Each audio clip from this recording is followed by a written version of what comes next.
Hello friends, ചില കാരണങ്ങളാൽ കഴിഞ്ഞ ആഴ്ച എനിക്ക് വീഡിയോ അപ്ലോഡ് ചെയ്യാനായിട്ട് സാധിച്ചില്ല. എന്നിരുന്നാലും കഴിഞ്ഞ എപ്പിസോഡിൽ ഞാൻ പറഞ്ഞിരുന്നത് പോലെ ഇന്ന് ബ്രാട്ടിസ്ലാവയിലെ ഞങ്ങളുടെ അവസാനത്തെ ദിവസമാണ്. കഴിഞ്ഞ എപ്പിസോഡുകളിലെ വിഷ്വൽസ് ആണ് നിങ്ങളിപ്പോൾ കാണുന്നത്. ഞങ്ങൾ ഹോട്ടലിൽ നിന്ന് ചെക്കൗട്ട് ചെയ്തു. ഞങ്ങളുടെ ലഗേജുകളെല്ലാം ഹോട്ടലിലെ ലോക്കറിൽ തന്നെ ഏൽപ്പിച്ചു. ഹോട്ടൽ അങ്ങനെ ഒരു ഫ്രീ സർവീസ് ഓഫർ ചെയ്തത് ഒരു വളരെ സഹായമായിരുന്നു. കുറച്ച് ഫ്രീ ആയിട്ട് നമുക്ക് സൈറ്റ് സീയിങ് ഒക്കെ ചെയ്യാമല്ലോ.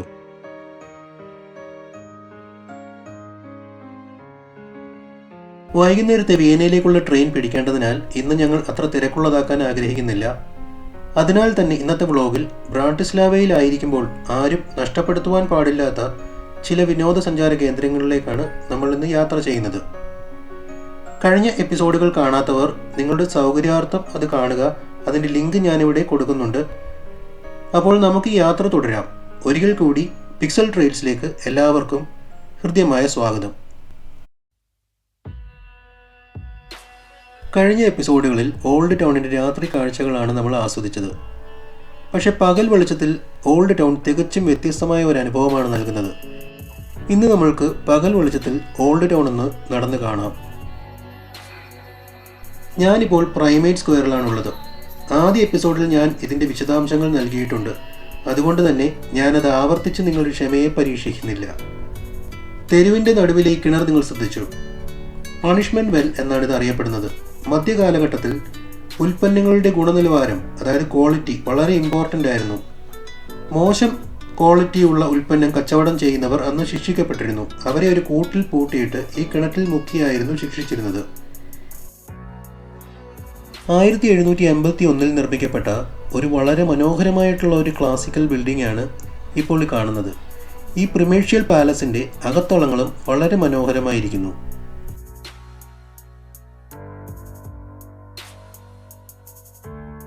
സെൻറ് ജോർജ് ഫൗണ്ടൻ, പകൽ വെളിച്ചത്തിൽ ഇത് കുറച്ചുകൂടെ മനോഹരമായി കാണപ്പെടുന്നു. നമ്മൾ നേരത്തെ ഇതിൻ്റെ രാത്രി കാഴ്ചകൾ കണ്ടിരുന്നു. അന്ന് ഈ കൊട്ടാരവും മുറ്റവും ഒന്നും അത്രയും വിസിബിൾ അല്ലാഞ്ഞത് കാരണം ആ ഒരു ആംബിയൻസ് കറക്റ്റായിട്ട് കിട്ടിയിട്ടുണ്ടായിരുന്നില്ല. എന്നാൽ പകൽ വെളിച്ചത്തിൽ ഇത് വളരെയധികം മനോഹരമായിരിക്കുന്നു.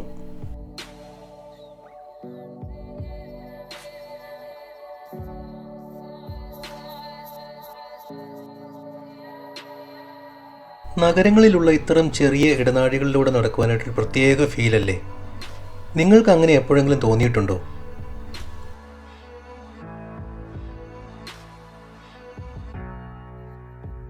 ഈ സ്ക്വയറിൽ ഇപ്പോൾ കാണുന്ന ഈ സീസണൽ സ്റ്റാളുകളൊക്കെ മാറ്റിക്കഴിയുമ്പോൾ കുറച്ചുകൂടെ ഒരു വിശാലത വരും.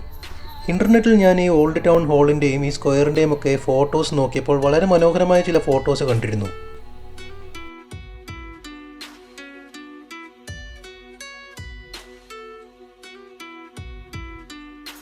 രാജ്യത്തെ ഏറ്റവും പഴക്കമുള്ള സിറ്റി ഹാളാണിത്. ബ്രാട്ടിസ്ലാവയിൽ ഇപ്പോഴും നിലനിൽക്കുന്ന ഏറ്റവും പഴയ ശിലാ കെട്ടിടങ്ങളിൽ ഒന്നാണിത്. ഏകദേശം 1370 ഈ ടവർ നിർമ്മിച്ചത്. 15-ാം നൂറ്റാണ്ടിൽ 3 ടൗൺ ഹൗസുകളെ ബന്ധിപ്പിച്ചിട്ടാണ് ഈ ടൗൺ ഹാൾ നിർമ്മിച്ചിരിക്കുന്നത്. 1868 സ്ഥാപിതമായ ബ്രാട്ടിസ്ലാവയിലെ ഏറ്റവും പഴയ മ്യൂസിയമായ ബ്രാട്ടിസ്ലാവ സിറ്റി മ്യൂസിയം ഇവിടെ പ്രവർത്തിക്കുന്നു.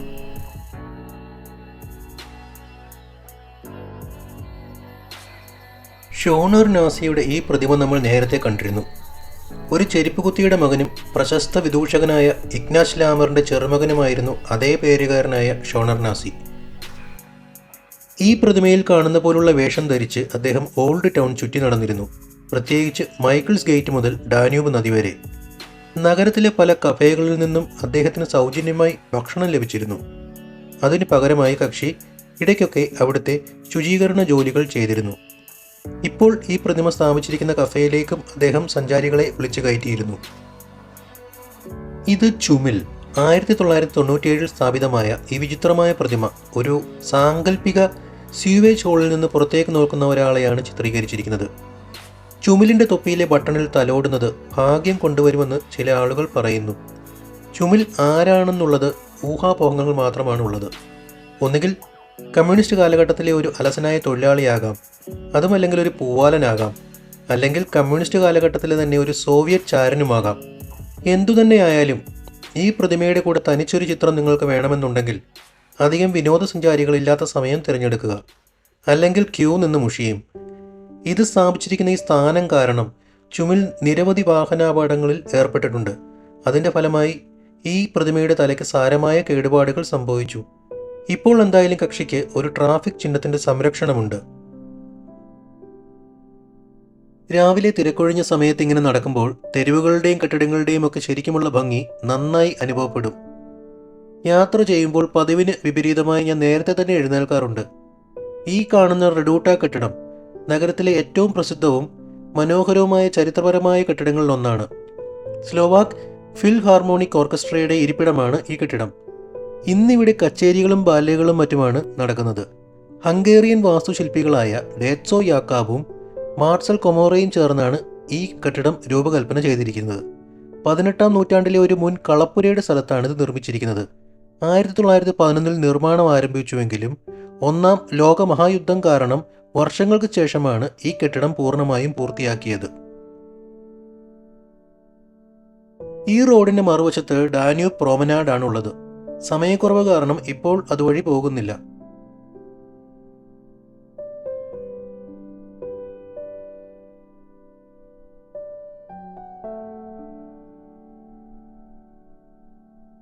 കഴിഞ്ഞ എപ്പിസോഡിൽ നമ്മൾ ഈ സ്ലോവാക് നാഷണൽ തിയേറ്റർ കണ്ടിരുന്നു. എന്നിരുന്നാലും സ്ലോവാക്യയിലെ ഏറ്റവും പഴയ ഈ പ്രൊഫഷണൽ തിയേറ്റർ പകൽ വെളിച്ചത്തിൽ കുറച്ചുകൂടെ മനോഹരമായി കാണപ്പെടുന്നു.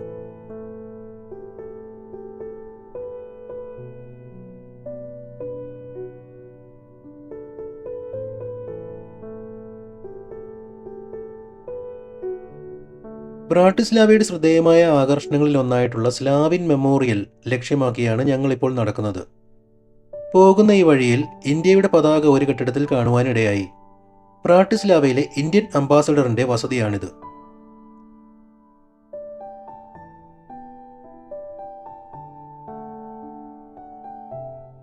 നമ്മൾ നേരത്തെ ബ്രാട്ടിസ്ലാവ കാസിലിൽ പോയതിനേക്കാൾ സ്റ്റീപ്പായിട്ടുള്ള കുറച്ച് സ്റ്റെപ്സാണ് ഇവിടെ ഉള്ളത്. ഇങ്ങോട്ടേക്ക് ബസ്സിലും എത്തുവാനായിട്ട് സാധിക്കും. എന്നിരുന്നാലും നടന്നു കാണുന്നതിൻ്റെ ഒരു ഫീൽ അതിന് കിട്ടുകയില്ല.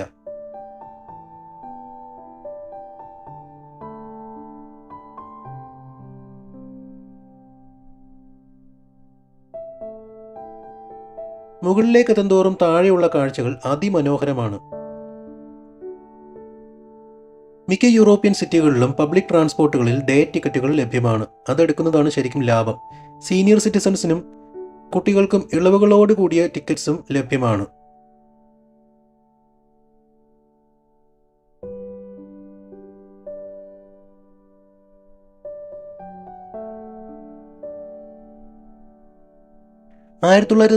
ഏപ്രിലിൽ റെഡ് ആർമി നഗരത്തെ മോചിപ്പിച്ചതിന്റെ സ്മരണാർത്ഥമായിട്ടാണ് 1957-നും 1960-നും ഇടയിൽ സ്ലാവിൻ മെമ്മോറിയൽ നിർമ്മിച്ചിരിക്കുന്നത്.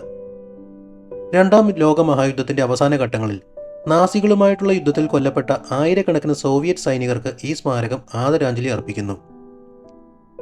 ഈ മെമ്മോറിയലിൽ വിവിധ പ്രതിമകളുള്ള ഒരു സെൻട്രൽ ഹാൾ ഓഫ് ഓണറും വെളുത്ത മാർബിൾ കൊണ്ട് നിർമ്മിച്ച ഒരു സിംബോളിക് സാർക്കോഫഗസും ഒരു 40 മീറ്റർ ടവറും അതിന്റെ മുകളിൽ ബാനറും പിടിച്ചു നിൽക്കുന്ന ഒരു റെഡ് ആർമി സൈനികന്റെ വെങ്കല രൂപവും അടങ്ങിയിരിക്കുന്നു.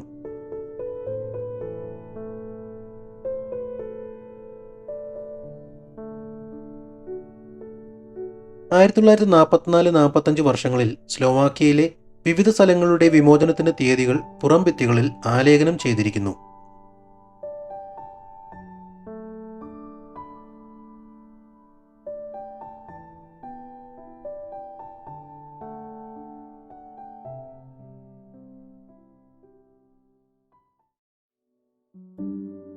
സ്മാരകത്തിനു ചുറ്റും യുദ്ധത്തിൽ ജീവൻ നഷ്ടപ്പെട്ട 6800-ൽ പരം ആളുകളുടെ ശവകുടീരങ്ങൾ അടങ്ങിയ ഒരു സെമിത്തേരിയുണ്ട്.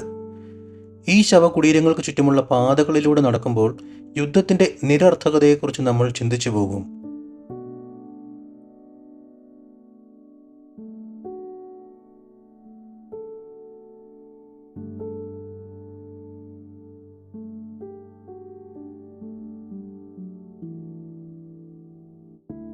സ്ലാവിൻ മെമ്മോറിയലിൽ നിന്ന് ദൂരെയുള്ള ചെറിയ കാർപാത്യൻ പർവ്വതങ്ങളുടെ മികച്ച കാഴ്ചയാണ് ലഭിക്കുന്നത്.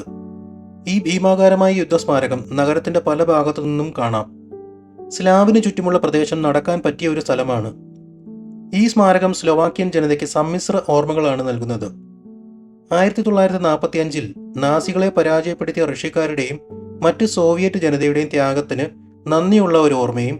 എന്നാൽ 1948 സോവിയറ്റ് പിന്തുണയോടുകൂടി കമ്മ്യൂണിസ്റ്റ് പാർട്ടി ചെക്കോസ്ലോവാക്യയെ പിടിച്ചടക്കിയതിൻ്റെയും പിന്നീടുള്ള അധിനിവേശത്തിൻ്റെയും ഓർമ്മയും.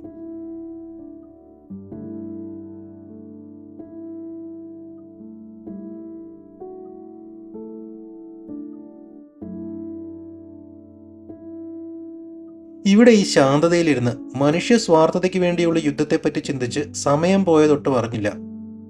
നമ്മൾക്ക് ഇനിയും കാഴ്ചകൾ കാണാനുണ്ട്. അതുകൊണ്ട് തത്കാലത്തേക്ക് സ്ലാവിനോട് യാത്ര പറയാം.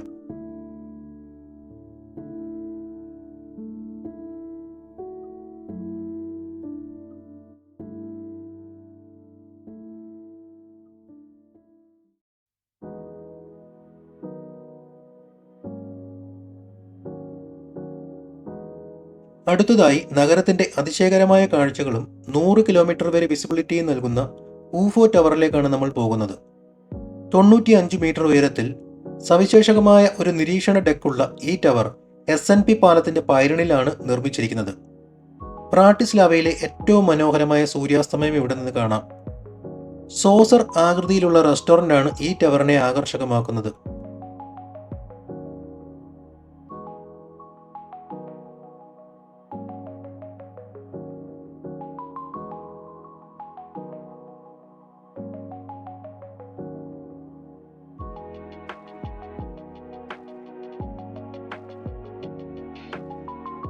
പറക്കും തളികയുടെ രൂപമുള്ളതുകൊണ്ട് തന്നെയാണ് ഇതിനെ ഊഫോ ടവർ എന്ന് വിളിക്കുന്നത്. ഈ പാലം ഊഫോ ബ്രിഡ്ജ് എന്നും അറിയപ്പെടുന്നു. ഡാന്യൂബ് നദിക്ക് കുറുകെയുള്ള 431 മീറ്റർ നീളമുള്ള ഈ പാലം 1972 പൂർത്തിയായത്. ഈ പാലത്തിന്റെ നിർമ്മാണത്തിനായി ബ്രാട്ടിസ്ലാവയുടെ ചരിത്ര പ്രാധാന്യമുള്ള പല സംഭവങ്ങളും നശിപ്പിക്കേണ്ടി വന്നിട്ടുണ്ട്. മുൻ ജൂത ക്വാർട്ടറും ഒരു സിനഗോഗും അതിൽ ഉൾപ്പെടുന്നു.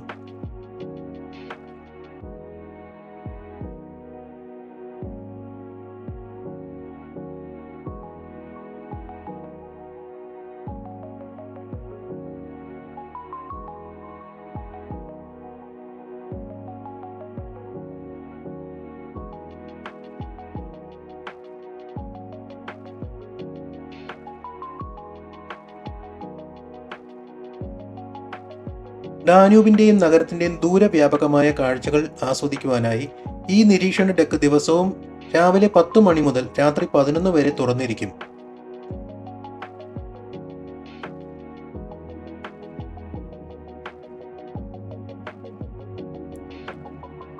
താഴെ റെസ്റ്റോറന്റ് വരെ ലിഫ്റ്റ് ഉണ്ട്. അവിടെ നിന്ന് ഒബ്സർവേഷൻ ഡെക്കിലേക്ക് ഈ ഇടുങ്ങിയ സ്റ്റെപ്സ് കയറി വേണം പോകുവാനായിട്ട്.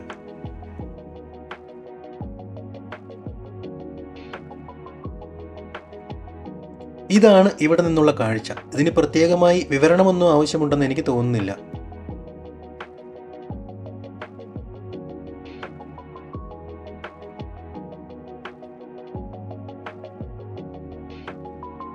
താഴെ നിന്ന് കണ്ടതുപോലെയൊന്നുമല്ല. ഈ പറക്കും തളികയ്ക്ക് അത്യാവശ്യം വലിപ്പമുണ്ട്.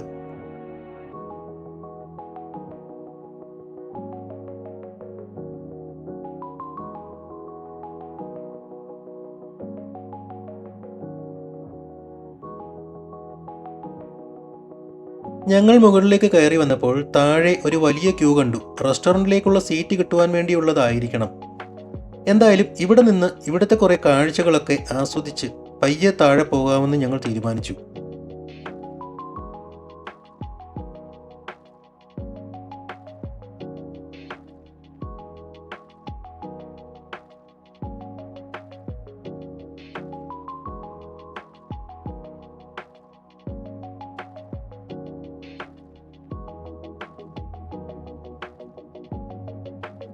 ഇവിടെ ഏപ്രിൽ മുതൽ ഒക്ടോബർ വരെ സാഹസികമായ സ്കൈ വാക്കിനുള്ള അവസരമുണ്ട്.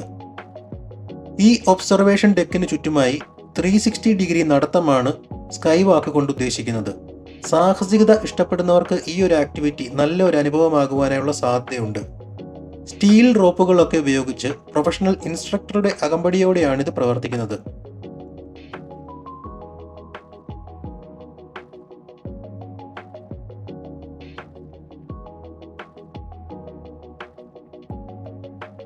ഇനി നമുക്ക് റെസ്റ്റോറൻറ്റിലേക്കൊന്ന് പോയി നോക്കാം. കുറച്ചു നേരം അവിടെ ഇരിക്കുമ്പോഴേക്കും നേരമൊക്കെ ഒന്ന് ഇരുട്ടും. അപ്പോൾ ഒന്നുകൂടെ തിരികെ ഒബ്സർവേഷൻ ഡെക്കിൽ വന്നാൽ കുറച്ച് രാത്രി കാഴ്ചകളും ആസ്വദിക്കാം.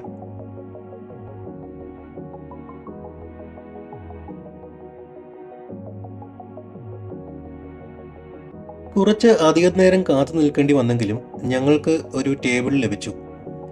ഇവിടെയൊക്കെ ആളുകൾ വളരെ സാവധാനം ഇരുന്ന് ആസ്വദിച്ച് കഴിക്കുന്നത് കൊണ്ട് തന്നെ ടേബിളുകളൊക്കെ ഒഴിഞ്ഞു കിട്ടുവാൻ വളരെ ടൈം എടുക്കും. നാട്ടിലൊക്കെ ചില സ്ഥലങ്ങളിലുള്ളതുപോലെ ടേബിളിൻ്റെ അടുത്ത് പോയി അവരെ ഇറിറ്റേറ്റ് ചെയ്ത് എഴുന്നേൽപ്പിച്ചു വിടുവാൻ ഒരു മാർഗവുമില്ല. കുറേയധികം ടേബിൾസ് ആണെങ്കിൽ റിസർവ്ഡ് ആണ്. ക്യാൻഡിൽ ലൈറ്റ് ഡിന്നറിന് വേണ്ടിയാണെന്ന് തോന്നുന്നു എല്ലാം തയ്യാറാക്കിയിട്ടിരിക്കുന്നു.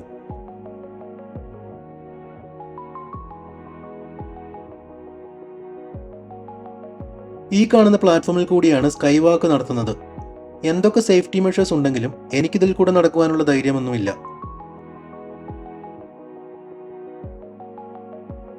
കാഴ്ചകളൊക്കെ അങ്ങനെ ആസ്വദിച്ചിരുന്ന് നേരെ വിരട്ടി തുടങ്ങി. റെസ്റ്റോറൻറ്റിലെ മൊത്തത്തിലുള്ള ഒരു ഡിം ലൈറ്റ് ആംബിയൻസ് ഒരു പ്രത്യേക ഫീലാണ് നൽകുന്നത്. ദൂരെയുള്ള കെട്ടിടങ്ങളൊക്കെ അസ്തമയ സൂര്യന്റെ പ്രകാശത്തിൽ മുങ്ങിക്കുളിച്ചിരിക്കുന്ന ഈ കാഴ്ച ഒന്ന് കാണേണ്ടത് തന്നെയാണ്.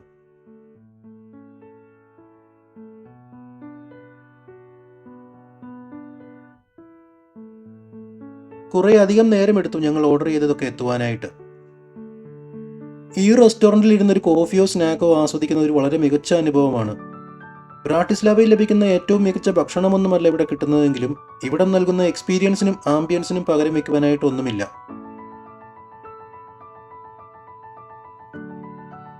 തിരക്കൊക്കെ കുറഞ്ഞു തുടങ്ങി. ടേബിളിന് വേണ്ടി ഇപ്പോൾ അങ്ങനെ വലിയ ക്യൂ ഒന്നുമില്ല. അതുകൊണ്ട് തന്നെ കുറച്ചധികം നേരം ഞങ്ങൾ ഇവിടെ ചെലവഴിച്ചു. ഇപ്പോൾ പുറത്ത് കുറച്ചുകൂടി ഡാർക്ക് ആയിട്ടുണ്ട്. ഒന്നുകൂടി ഇനി ഒബ്സർവേഷൻ ഡെക്കിൽ പോയി സിറ്റി ലൈറ്റ്സ് ഒക്കെ ഒന്ന് കണ്ടുവരാം. ഇവിടുത്തെ വാഷ്റൂംസിൽ നിന്നും ടോയ്ലറ്റ്സിൽ നിന്നും വരെ പുറത്തേക്കുള്ള കാഴ്ചകൾ ഒന്നും തന്നെ തടസ്സപ്പെടുത്തിയിട്ടില്ല. അടുത്തൊന്നും എന്തായാലും ഇത്രയും വലിയ കെട്ടിടങ്ങളൊന്നുമില്ല. അതുകൊണ്ട് തന്നെ പ്രൈവസി നഷ്ടപ്പെടില്ല എന്ന് വിചാരിക്കുന്നു.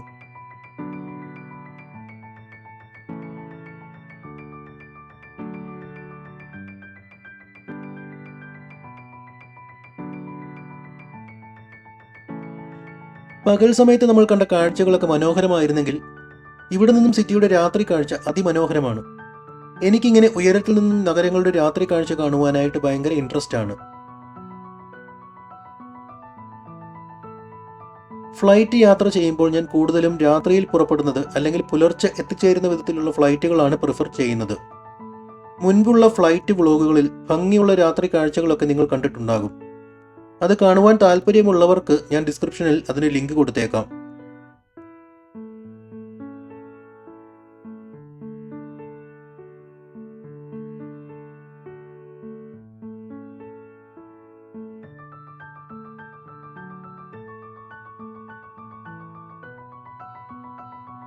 കുറച്ചു നേരം കൂടെ ഇവിടെ നിൽക്കണമെന്നുണ്ടെങ്കിലും വിയന്നയിലേക്കുള്ള ട്രെയിൻ പിടിക്കേണ്ടതിനാൽ തത്കാലം ഊഫോ ടവറിനോട് വിട പറയുകയല്ലാതെ വേറെ നിവർത്തിയില്ല. പെട്രിഷാൽക്കായിൽ നിന്നാണ് ഞങ്ങളുടെ ട്രെയിൻ പുറപ്പെടുന്നത്. ഹോട്ടലിൽ വെച്ചിരിക്കുന്ന ലഗേജ് ഒക്കെ എടുത്ത് അവിടെ എത്തുവാനായി ഒരു 3/4 മണിക്കൂർ എടുത്തേക്കാം. ഇപ്പോൾ സമയം 5 മണിയാകുന്നു. 6:15 ഞങ്ങളുടെ ട്രെയിൻ. എന്തായാലും റിസ്ക് എടുക്കേണ്ട, നമ്മൾക്ക് പോയേക്കാം.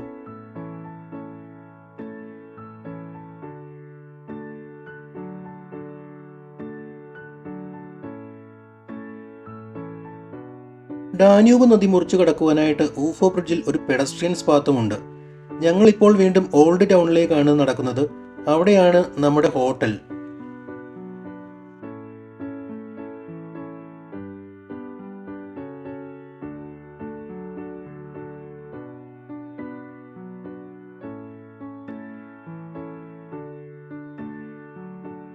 ലോക്കറിൽ നിന്ന് ലഗേജുകൾ തിരിച്ചെടുത്ത് ഞങ്ങൾ റെയിൽവേ സ്റ്റേഷനിലെത്തി. ബ്രാട്ടിസ്ലാവയുടെ തെക്ക് ഭാഗത്താണ് പെട്രിഷാൽക്ക റെയിൽവേ സ്റ്റേഷൻ.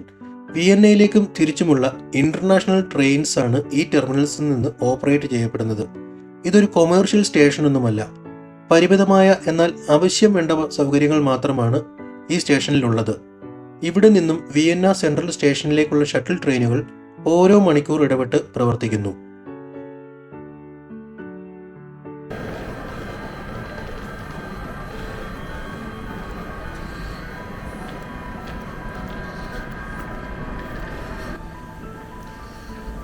വിയന്നയിലേക്കുള്ള ഞങ്ങളുടെ ട്രെയിനാണിത്. ഇവിടെ നിന്ന് ഏകദേശം 1 മണിക്കൂറാണ് യാത്രയുള്ളത്. ഞാൻ ആദ്യ എപ്പിസോഡിൽ സൂചിപ്പിച്ചതുപോലെ ഈ ട്രെയിനിൽ സൗജന്യ വൈഫൈ ലഭ്യമാണ്.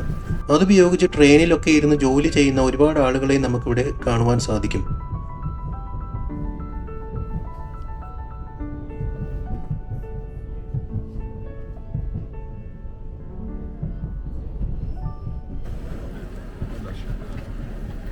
അങ്ങനെ ഞങ്ങൾ തിരികെ വിയന്നയിലെത്തി. ബ്രാട്ടിസ്ലാവയിലെ പല പ്രധാന അട്രാക്ഷൻസും നമ്മൾ കവർ ചെയ്തു. എന്നാൽ സമ്മറിൽ കുറച്ചുകൂടി ഭംഗിയായി ആസ്വദിക്കാൻ കഴിയുന്ന ചിലതൊക്കെ ഒഴിവാക്കിയിട്ടുണ്ട്. അത് നമ്മൾ മറ്റൊരു വീഡിയോയിൽ പിന്നീട് കവർ ചെയ്യാം.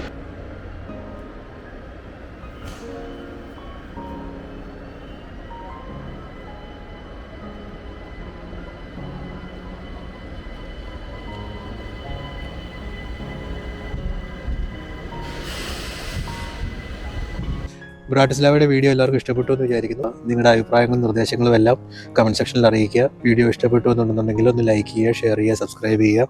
അതുപോലെ തന്നെ നമ്മൾ അടുത്ത വീഡിയോ ഉടനെ ചെയ്യുന്നതായിരിക്കും. അപ്പം അതുവരെ എല്ലാവർക്കും ഒരു നല്ല ദിവസം ആശംസിക്കുന്നു. So till we meet next time, it's JJ signing of.